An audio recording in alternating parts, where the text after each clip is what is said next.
Ready to go. Okay. Hi everybody, my name is Marta Kruger and I'm co-president of the University of Saskatchewan Ukrainian Students Association, and beside me is Natalia Sevchuk. She is my lovely co-president. Thank you for joining us this morning for the opening day of the Unissued Diplomas exhibit. This exhibit commemorates the lives of 36 Ukrainian students who were killed before receiving their diplomas and degrees. Many of these students were killed in action fighting on the front lines. Others were simply killed in their homes due to Russian targeting and attacks on civilian buildings. We are privileged here in Canada to not experience violent acts of war in our day-to-day lives. However, this has created a certain element of desensitization within our society, especially within our youth and young adults. These students were all around the same ages as the members of our club and of the majority of students on this university campus. By installing this exhibit in a university setting, we are hoping to draw attention to how severe this ongoing war is and to show that it is not just a news story. This is actually happening to people just like us. This exhibit was installed in various universities across Canada, and we are honored to have the opportunity to display it here as well. I would like to call up Professor Nadia Floti-Onashchuk to say a few words. Thank you. Thank you, ladies. 36 Ukrainian students, 36 daughters, sons, brothers, sisters, mothers, and friends, 36 beloveds.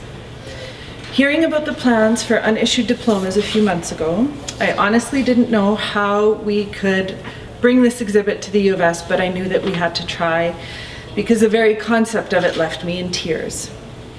It was on the one-year anniversary of Russia's full-scale invasion into Ukraine on February the 24th, when I received a message from a former student who had been to the Toronto opening. And he said, "Nadia, you must bring it to Saskatchewan, you just must." And arrangements were confirmed within hours. I am so grateful that when I proposed this idea to the USUSA, they did not hesitate. It would have been so easy to say, it's the end of the term, we're too busy, but they didn't. They immediately knew that these stories simply had to be told. And they had to be told while students were still in classes and filling this hallway, our STM gallery, several times a day. By reading these 36 stories, one cannot help but be affected. Their ages, their interests, and what studies they were pursuing, and of course, the heroic and horrific accounts of how they died. How they ceased to become the promising, beautiful minds of Ukraine's undeniably bright future. How their lives were taken far, far too soon.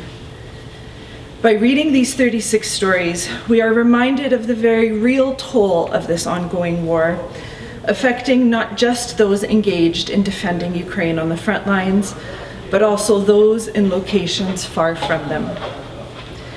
By reading these 36 stories, we are humbled, knowing that it could have been our students, you, if circumstances were different.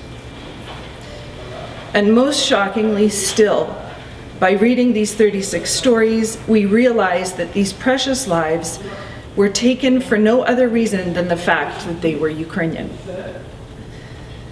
When you read these stories and look at their faces, please remember this. Please remember that as this war rages on, despite the headline fatigue that those of us in the West might be experiencing now for months, very real lives are being changed irreparably in very real ways. These are no longer the faceless, at least not here, at least not today. In Ukrainian tradition, the funerary ritual includes the words, Vichna Pamyat, eternal memory, both spoken and sung several times. We ask that you contribute to keeping the memory of each of these 36 Ukrainian students eternal by simply remembering specifically them when you continue to hear about this war,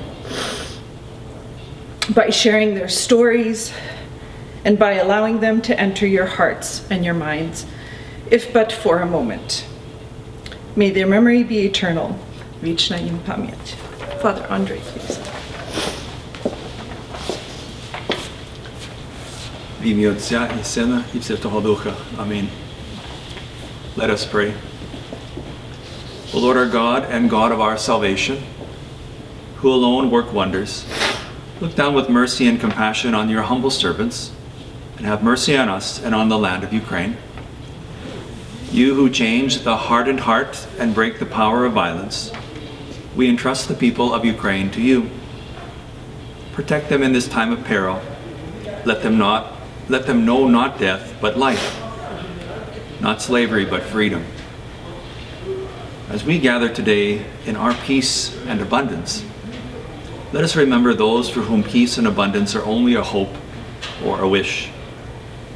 As we remember the lives of these students who died during the invasion of Ukraine, who dreamed of a better life through their education, may we be inspired to use our intellect and reason to build communities of compassion and tolerance. Today we do well to repeat the teaching. Do not seek to follow in the footsteps of the heroes of old. Instead, seek what they sought.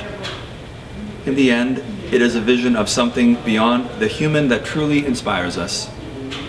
We reach toward something transcendent, toward truth, beauty, justice, wisdom, goodness, and peace.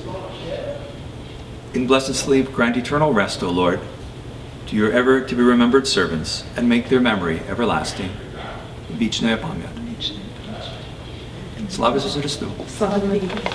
Thank you, everyone. We encourage you to walk around and read some of their stories. Thank you all for coming. Please spread the word about this. It's up until April the 2nd. Thank you.